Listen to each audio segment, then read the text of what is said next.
As a little girl, the holiday season always seemed so magical. I always imagined how wonderful it would be to live in a land filled with sugar plums and candy canes. This year, I'm bringing that theme to my holiday decor in my home. Get ready to transform your holiday season with a no-sew DIY project that's sweet enough for even Scrooge himself. I'm starting off with a candy-inspired garland. To start, you'll need some stuffing, some kind of string or yarn or ribbon. I'm using this leftover jute, and you'll need some fabric scraps. I'm using the remains of a jelly roll I had purchased on Amazon for another project, but any fabric scraps will work.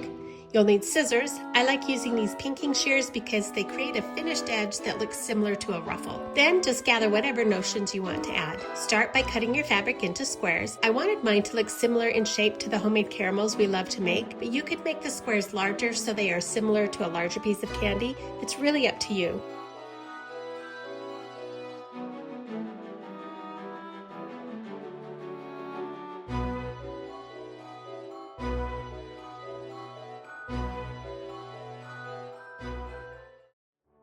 Next, I found the center of my jute, and that's where I'm placing my first piece. Lay the fabric under the jute, add a little stuffing. I'm using leftover batting, but you could also use leftover pieces of old fabric. Tie the ends,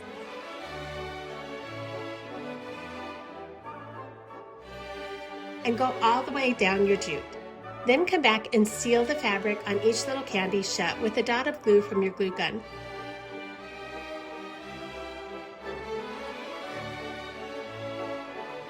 Next, take some of your squares, cut them in half, and tie them between your fabric candies.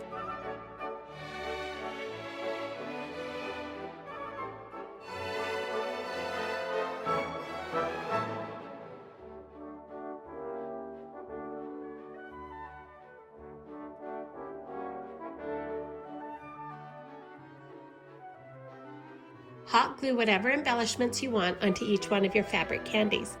I think it turned out so cute, and I can't wait to surprise our little granddaughters with this one. Thanks for watching.